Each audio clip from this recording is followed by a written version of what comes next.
But as I say, the point up, I believe the Minister wishes to respond. Minister. Yes, Immigration Minister. Admit that you guys have been spreading disinformation for the last few months. Well, hello then, I do hope you're all well, and I do hope you all had a fantastic bank holiday Monday. And while you're watching this on today, I'll either be getting excited about getting ready for the playoffs, or I'll be drowning my sorrows because we blew it yesterday. But anyway, up the chickens. Now, I know this is a little old, but it's a very intriguing incident between Labour's Chris Bryant and our Immigration Minister, honest Bob Jenrick, on Wednesday the 26th of April. And the thing is, I had a shed load of material, and as I'm scooting around looking for what to do next, I noticed this one, and I just thought I'd forgotten all about it. See, the thing is, I've done a lot of the illegal migration bill in its final stages, but then I just remembered this little incident with our Chris Bryant. And points of order, Chris Bryant. Point of order. Point of order, Chris Bryant. Thank you very much, Mr. Speaker. I have notified the Minister that, and in fact we've just had a conversation about it as well, so he knows very well that what I'm about to raise, Madam Deputy Speaker. You've changed. The Immigration Minister told the House on the 19th of December the backlog of asylum cases was 450,000 when the last Labour government handed over to us. But the UK Statistical Authority has written to the Minister and the Prime Minister to say that this is not true and that they should correct the record. I've been trying to get to the bottom of this ever since, so I've written 2 letters to the Minister and tabled 2 parliamentary questions, and to be fair to the Minister, he's responded remarkably quickly. But the first PQ asked how many asylum applications were awaiting processing in A, June 2010 and B, December 2022. He did not reply with a direct answer, but with a reference to a lengthy data set. It did include a figure for December 22, 166,621 backlog, but not for 2010. So I tabled another question. How many asylum applications were awaiting progressing in June 2010, i.e. when the Labour government handed over to the Conservatives?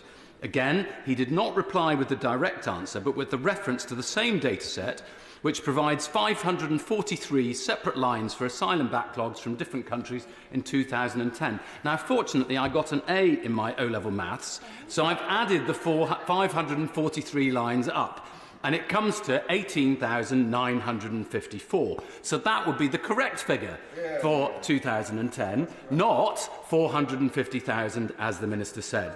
Now, Madam Deputy Speaker, you yourself in the Chair have ruled earlier on this year that when ministers reply, they should not only do so swiftly and fully, but ideally that their answers should be freestanding. Now, the Minister's answers were not freestanding in this case, and I had to do my own maths on his behalf.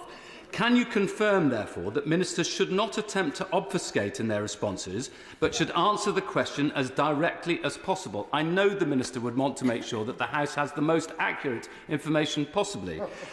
And can you explain to the Minister and to any other ministers who might be interested that there is a formal process whereby ministers, not backbench MPs, only ministers can correct the record, which means that the original statement in Hansard is corrected? Could you explain what that process is? And could the Minister finally now admit that the figure for June 2010 was not 450,000, as he said, but 18,954?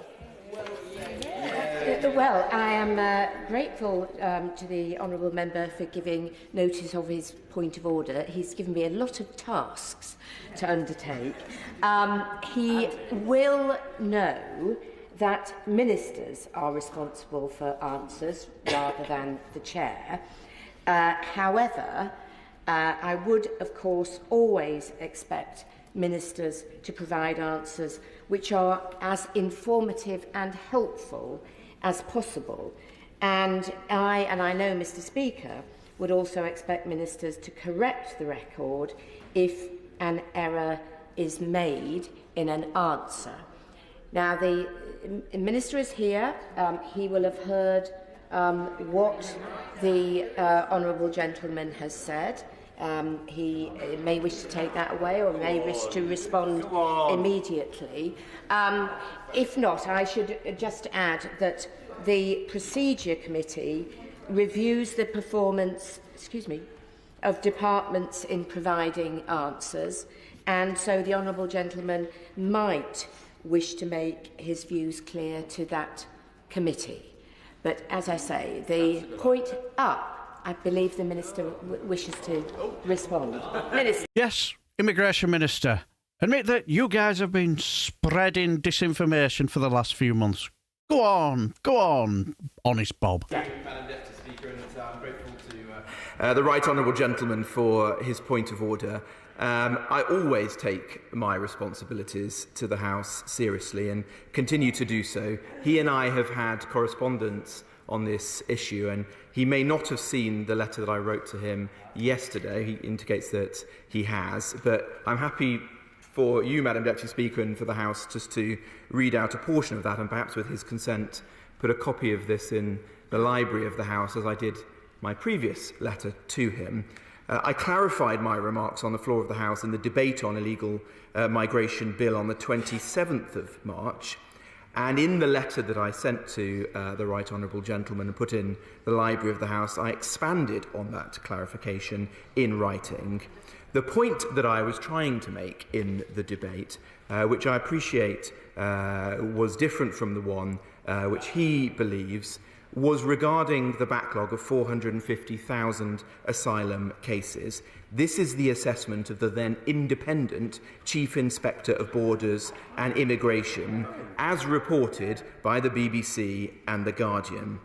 I therefore believe it is perfectly legitimate to quote this figure, as the then Home Secretary, John Reid, did in the House of Commons on the 19th of July 2006. I hope that satisfies the matter and corrects the record to your satisfaction, Madam Deputy Speaker. That's a lot of words to say absolutely nothing, wasn't it, honest Bob? But anyway, let's see what our clearly toothless Deputy Speaker has to say, because they usually are when it comes to this sort of diatribe. Shall we? Let's have a listen. Well, I thank the Minister for responding at the dispatch box. It's obviously not for me to rule on different interpretations of statistics. But no, I won't.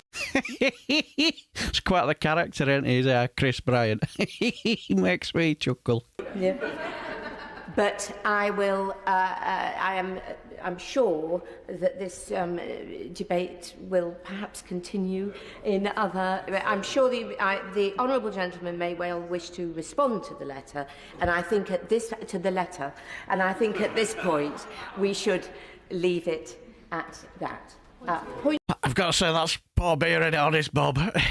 He should have just said when he got up, well, the Right Honourable Gentleman is quite correct that in June 2010, the figure was actually 18,954, and that's including 9,441 people awaiting an initial decision.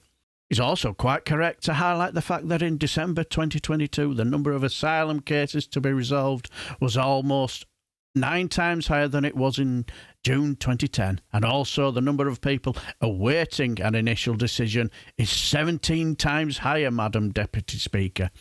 The Right Honourable Gentleman is also correct to highlight the fact that 166,261 people with asylum applications waiting to be resolved in December, including 160,919 awaiting an initial decision. He's also quite right to highlight these misleading statements, and given the fact that this government runs on integrity, accountability and professionalism. I'm now here to correct the record, Madam Deputy Speaker, and that is what I have done. Go on, honest Bob, have another go. Oh, another point of order.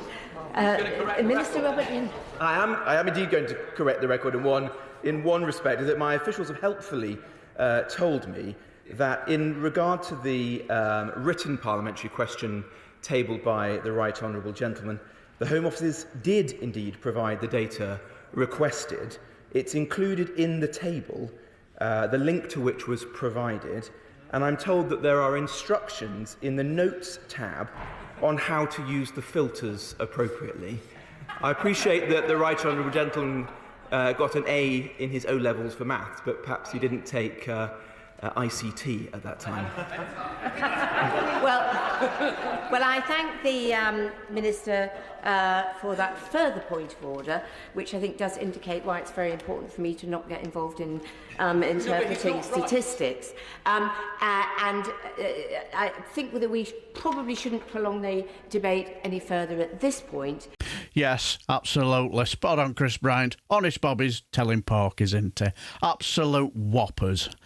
Even Dr. Peter Walsh, a senior researcher at the Migration Observatory at the University of Oxford, has also called out these claims as nonsense, as well as a number of others, haven't they? And still, interesting interaction, wasn't it? In both replies from our honest Bob, you could say just double down on the nonsense, and he can spout whatever quotes and whatever evidence he uses. It's just pointless, isn't it? Especially at the end of the day when it's not going with the facts, is it? Well, but anyway, what do you guys think? Let me know down below, and until the next time, I shall bid you farewell and take care, my friends.